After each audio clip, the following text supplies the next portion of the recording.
Hey guys, welcome back to The Readers. I hope you are having an amazing day. Let's get right into the stories. The first one is an entitled people's story. This is the story of how my peaceful suburban life was turned upside down when entitlement personified moved in next door. For context, I've owned my home for almost 20 years. It was my grandparents' place originally, and when they passed, they left it to me.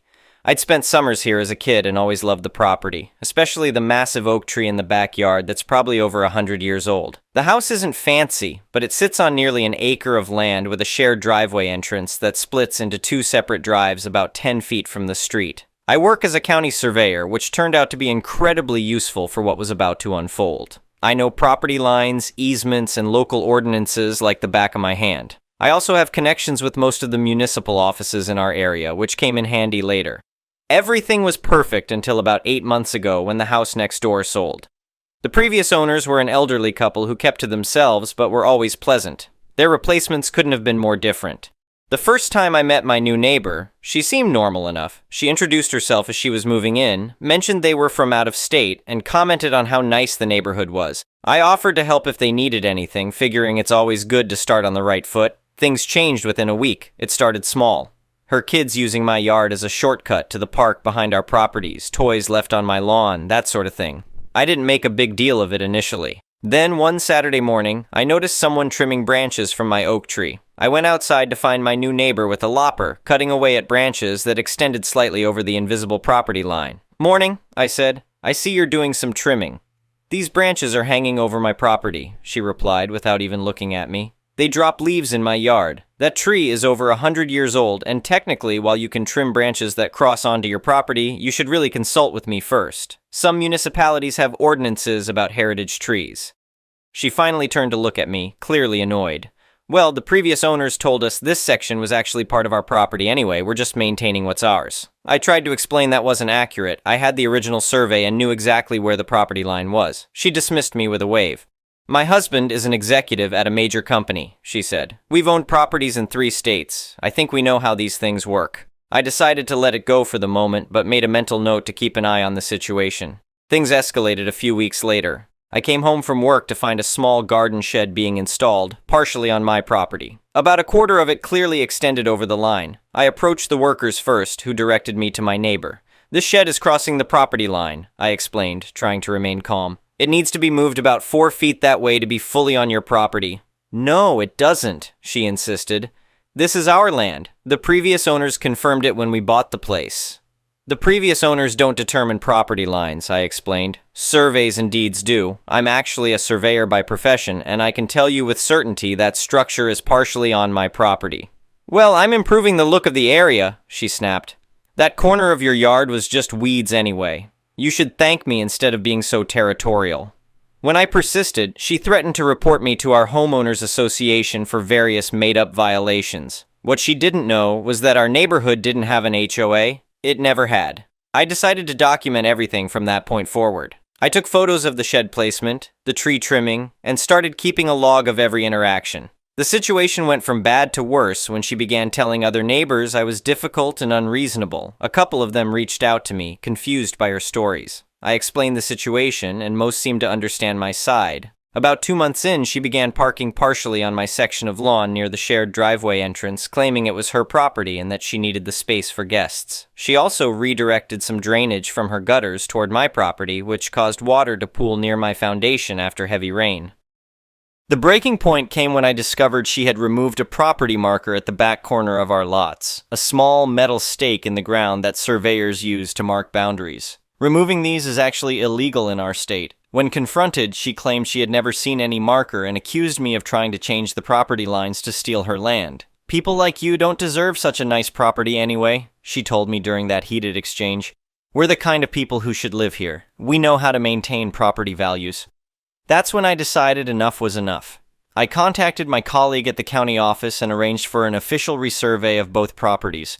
I also filed reports about the removed survey marker, the drainage issue, and the encroaching shed with the appropriate municipal departments. My neighbor apparently got wind of this and escalated her campaign against me. She hosted a loud outdoor party where guests parked all over my lawn. When I asked them to move their cars, she told everyone within earshot that I was mentally unstable and confused about property boundaries. What she didn't realize was that one of her guests was actually the daughter of our town's former mayor, who happened to be a friend of mine. This woman was embarrassed by my neighbor's behavior and later contacted me to offer support if needed. I continued gathering evidence methodically. I installed security cameras that covered the property line areas and documented every trespass. I spoke with the previous owners of her house, who confirmed they had never told her anything about the property lines being different than recorded. 3 months into this ordeal, I received a formal notice from an attorney claiming to represent my neighbors. The letter asserted their right to the disputed areas based on verbal agreements with previous owners, and demanded I cease harassment immediately. I responded by hiring my own attorney who specialized in property disputes. We compiled all my evidence, including the new official survey, historical property records, photographic evidence of the removed marker, and statements from other neighbors and the previous owners. The response from my attorney was comprehensive and left no room for debate. It included copies of the original and new surveys, citations of relevant property laws, and evidence of each violation. It also mentioned the illegal removal of the survey marker, which carried potential criminal penalties. 2 days after they received our response, my neighbor's husband appeared at my door. His tone was completely different. "There seems to have been a misunderstanding," he said, no longer the confident executive. "We were misinformed about the property boundaries." I stayed firm. "This goes beyond misunderstanding. You've removed survey markers, installed structures on my property, redirected water causing potential foundation damage, and your wife has been spreading false information about me to neighbors." He suggested we work things out, neighbor to neighbor, without getting authorities involved. I explained it was too late for that approach. The authorities were already involved due to their actions. When it became clear I wouldn't back down, they made one final, desperate move. Their attorney sent a letter claiming adverse possession, essentially arguing that because the previous owners had allowed them to use portions of what was actually my land, they now had some claim to it. This was a massive mistake on their part. Adverse possession typically requires years of open use of the property. They had been there less than 6 months. More importantly, it required evidence that previous owners had actually permitted such use, which was demonstrably false. The municipal authorities eventually issued citations for the drainage modification, the unpermitted shed placement, and the removal of the survey marker. They were ordered to relocate the shed, restore proper drainage, and pay fines totaling over $2,000. The official resurvey was registered with the county, firmly establishing the correct property lines. They were given 30 days to comply with moving the shed and fixing the drainage. Throughout this process, other neighbors began sharing their own stories of interactions with them. Borrowed tools never returned, kids told to stay off their lawn while their kids played freely on everyone else's, complaints filed about minor issues like garbage cans left out too long. The resolution came more decisively than I expected. Rather than comply with the orders and live next to someone who had successfully stood up to them, they put their house on the market within 2 weeks of receiving the final notice from the county. Before they moved, I caught my neighbor in the backyard, staring bitterly at my oak tree. "You know," I said, "all of this could have been avoided with a simple conversation and mutual respect." "Whatever," she muttered. "This neighborhood isn't what we were promised anyway."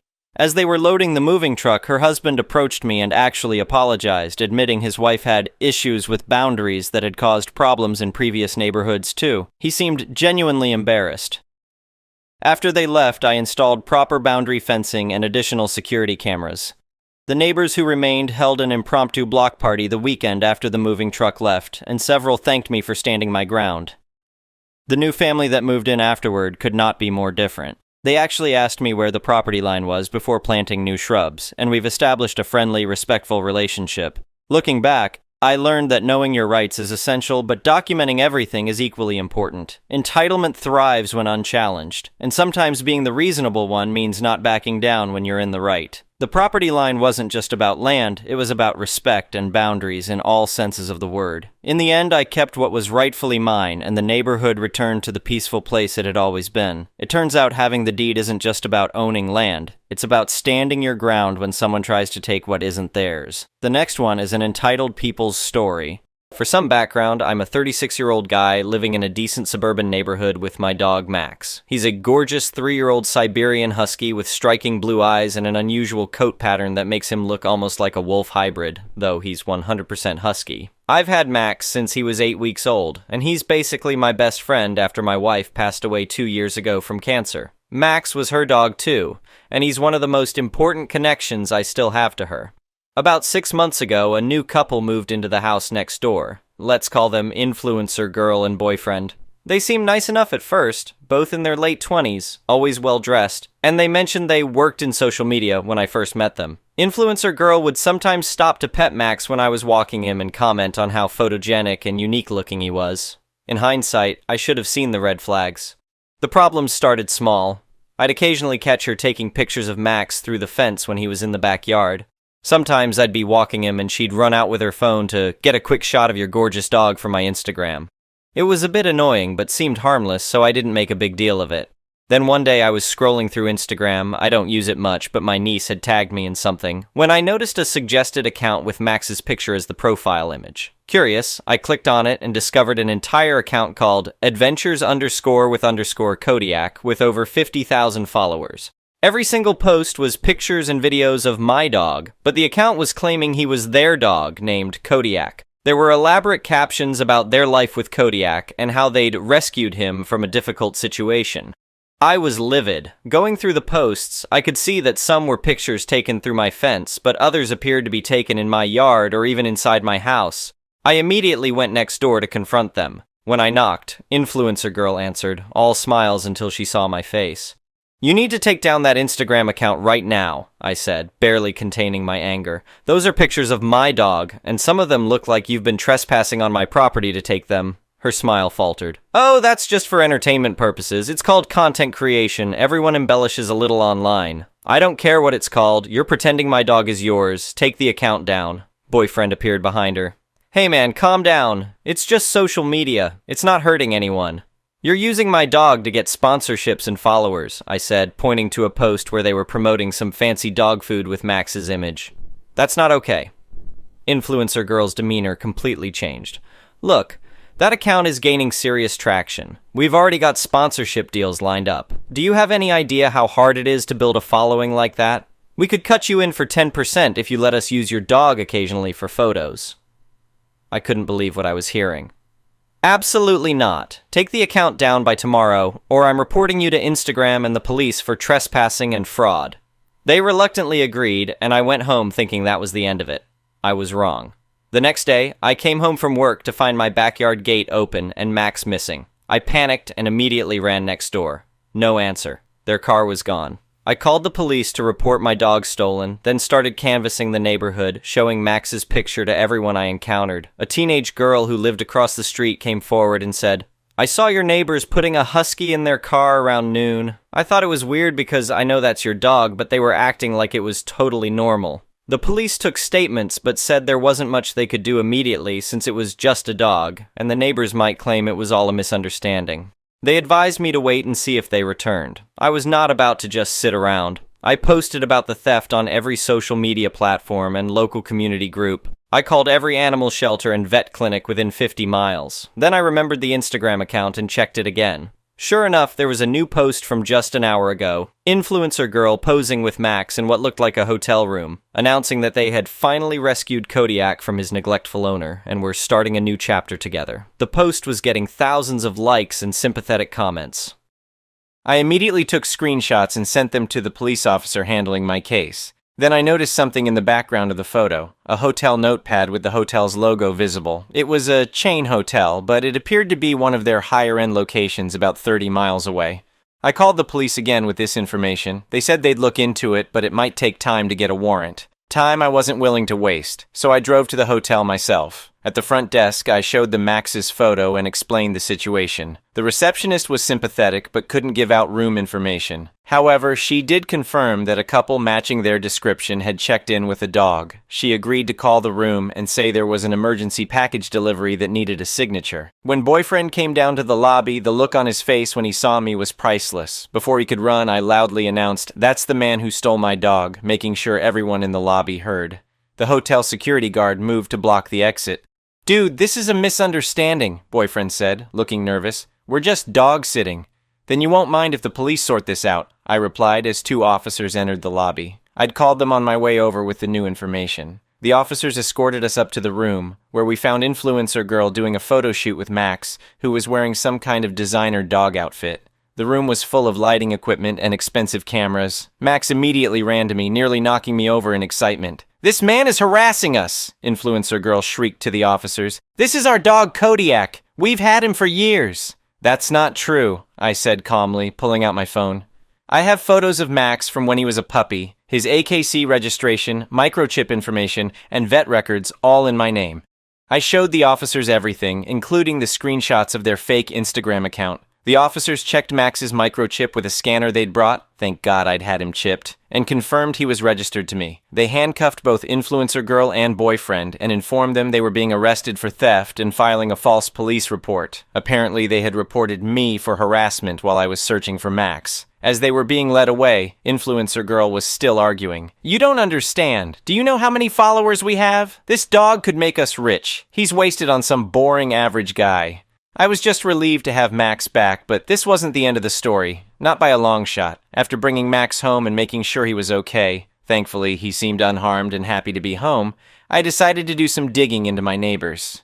Something about this whole situation felt too bizarre to be an isolated incident. Plus, I was angry.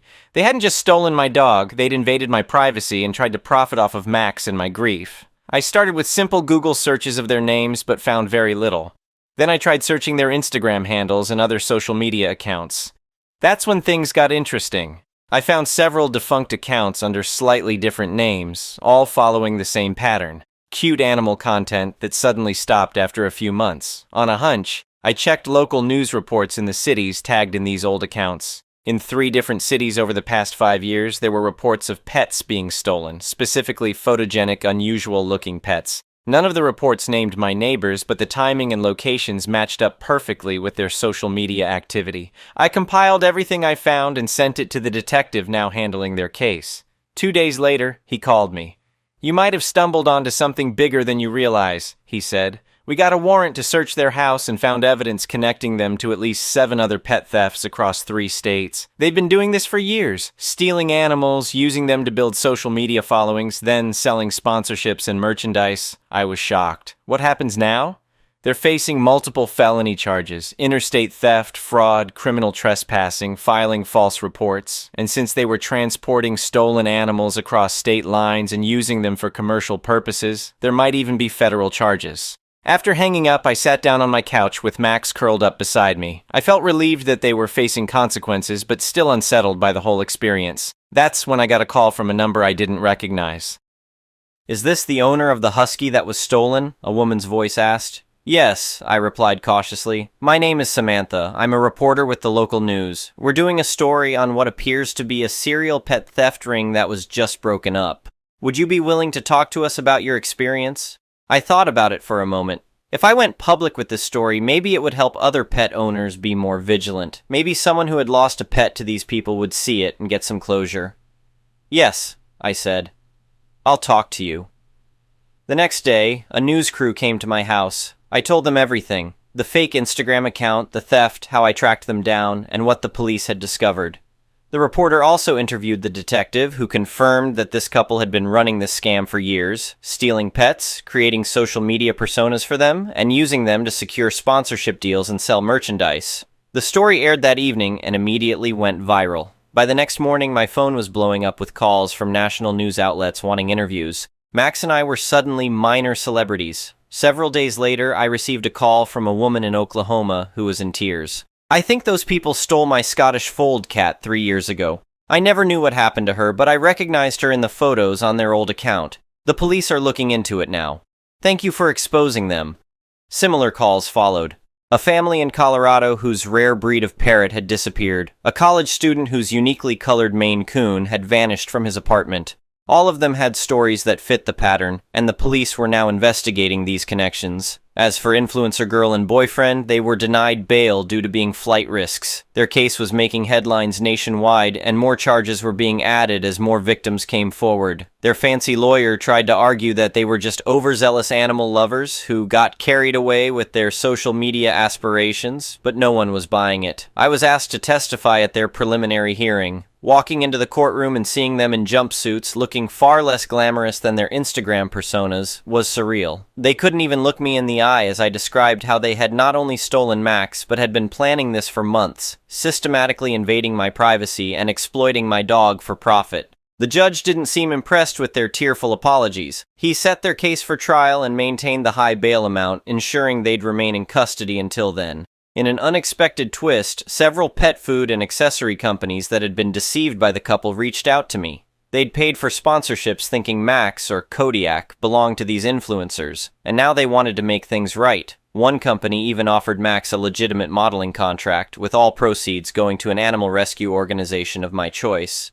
I chose a rescue that specializes in helping pets who have lost their owners to cancer in honor of my late wife. It felt like bringing something positive out of this horrible situation. The most satisfying moment came about a month after the arrest. Their landlord contacted me explaining that they had abandoned their lease and he needed to clear out their belongings. Among the items left behind, he found several SD cards containing thousands of photos. Many were of Max, clearly taken by trespassing on my property, but there were also photos of dozens of other animals, potential targets they had been stalking. The SD cards were turned over to the police as evidence, providing even more proof of their calculated predatory behavior. The prosecutor called it a smoking gun that significantly strengthened their case. As the trial date approached, their lawyer reached out with a plea deal offer. They would plead guilty to reduced charges if I agreed to a filmed reconciliation meeting that they could use to salvage some of their reputation. Apparently, even facing prison time, they were still thinking about their social media presence. I declined. Some things can't be fixed with a staged apology for Instagram.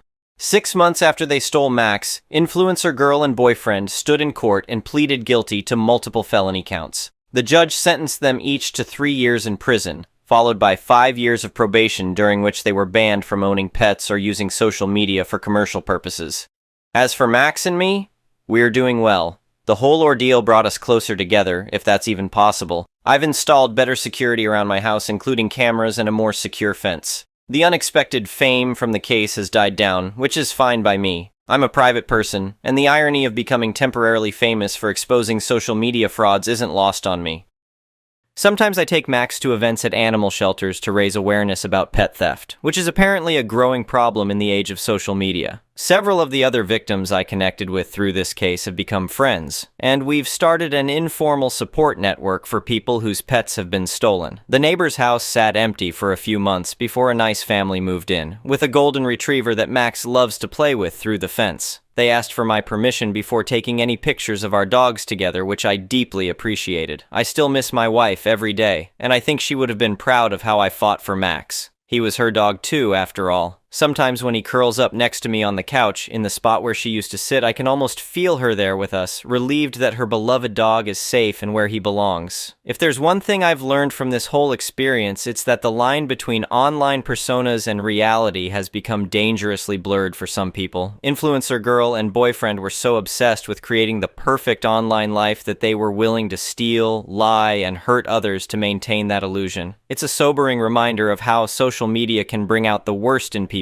But it's also shown me the best in people. The detective who took a just a dog case seriously, the hotel receptionist who helped me without hesitation, the reporter who made sure this story was heard, and all the strangers who reached out with support and similar stories. Max is snoring next to me as I type this, completely unaware of his brush with Instagram fame. To him, life is about walks in the park, treats, and cuddles on the couch, not likes and followers. I think we could all learn something from that perspective. Edit. Wow, I didn't expect this post to blow up like it did. Thank you all for your supportive comments. Many people have asked for pet tax, so here's a link to a picture of Max, with his face partially blurred for privacy reasons. And no, the irony of sharing his picture after everything that happened isn't lost on me. Also, to answer some common questions, yes, some of the other stolen pets were recovered, but sadly not all of them. The investigation is ongoing, and they're looking into whether other people were involved in the theft ring. Max is doing great and loves his new secure backyard. No, I will not be writing a book or selling the movie rights, though several people have suggested it. Yes, I have receipts, microchip records, and AKC registration for Max. Always document your pet ownership, folks. The next one is a malicious compliances story. A couple of years ago, I was in the Navy and assigned duties on board a ship. At the start of the story, I was an extremely junior service member, lowest rank in my shop. Typically, on board the ship, our usual uniform was coveralls in our department, and we arrived and left from the ship when in home port in civilian clothes. Now we were moving up the river, about 4 hours underway, about an hour driving distance. for a week to onload weapons stores for a training exercise underway coming up later that month. Typically, when leaving the area of the port of record, which we would for the training exercise, we're also required to have suitable transit uniforms aboard in case we pull into port elsewhere. For this week-long weapons onload, I had no plans to leave the ship, and we weren't leaving our port of record's geographical area and would be returning to our home berth again before the upcoming trip, so I didn't prep my uniforms to bring on board, seeing no use for them. At the last minute, our medical department scheduled medical appointments on our behalf at a small satellite clinic at the weapons station, with no input of our own, and informed me I'd have a dental appointment while there. I immediately went to my supervisor with the issue because I had no suitable uniforms for off-ship use on board, and we were required to attend medical appointments in uniform. I get written up for not having my uniforms. Now, there is no specific policies on which types or how many uniforms are required to be on board, but there are specific policies on having sea bag inspections and what is required to be present for them, so my write-up was for not having an inspection-ready sea bag available. Copy that, makes sense. When we get home that weekend, I move all my military uniforms aboard, bringing a full inspection-ready sea bag to the ship as required, and leaving no uniforms at home. Everything's peachy. Fast forward a few years, and I have commanding officer's approval to miss an upcoming late-minute rescheduled underway due to prior scheduled leave in order to re-enlist. While I'm halfway across the country re-enlisting, my department fails an important inspection for our deployment workups. The inspectors work with the ship's command to reschedule, and they adjust the underway schedule last minute again. Now they're getting underway for a re-inspect the night before my leave ends, and the re-inspection starts the day I return from leave. The inspectors will be ferried to the ship the morning of by water taxi. They ask me to curtail my leave a day early, buy new tickets, and show up to help with this re-inspect. I inform them that I would prefer not to dole out thousands of dollars of my own money for last-minute changes to travel arrangements because of their failure, but understand if ordered I can financially do so. Since my leave was approved by the CO to miss an underway, I'd like verbiage from the CO that my leave has been rescinded, recalling me. And if I receive such, it'll make me question my dedication to re-enlisting in a Navy that doesn't care about my financial well-being, meaning I'll leave the 6 months earlier than they expected when I get out of the Navy instead of re-enlist, and won't return with signed re-enlistment papers. They balked, of course, and had me report the day my leave was originally planned to end. They decided I'd catch a ride with the water taxi and all the senior officer inspectors for the hour trip to meet the ship. Sounded interesting. The stinger? I asked them what I should wear for the water taxi ride, as all my uniforms were on the ship. They freaked out and asked why all my uniforms were on the ship, naturally. I explained I was ordered to do so by my supervisor and received a counseling chit for not having left all my uniforms on the ship previously. My options? Some recently cleaned coveralls. I'd take them home for laundry, ensuring I kept 2 pairs on the ship as required for sea bag rules from before my leave, or my civilian clothes. Why? Because that's what I was told to do the last time a shipboard uniform use issue came up. So yeah, there I was, a junior E.5, in civilian clothes, on board a chartered water taxi with a bunch of 04/05/06S in their uniforms, at 5 in the morning on the way to redo a previously failed inspection. The next one is an entitled people story. I work at a copy center, we print documents and photos. At 9:54 p.m., a guy came in to print business cards. First of all, why the fuck is he here 5 minutes before closing time? Second, he came in with something that can't be solved in 5 minutes because A, it's fucking business cards, and B, he started asking a bunch of stupid follow-up questions, meaning he had no idea what he needed. You're probably guessing that business cards are printed and sliced on a machine in large runs. We have a minimum of 50 plus pieces in our production facility, and that it's not done in a regular office with a Xerox machine. Even if it isn't, that's fine, because you'll likely listen politely to my explanation, realize you won't get the results you want now, and go home afterwards.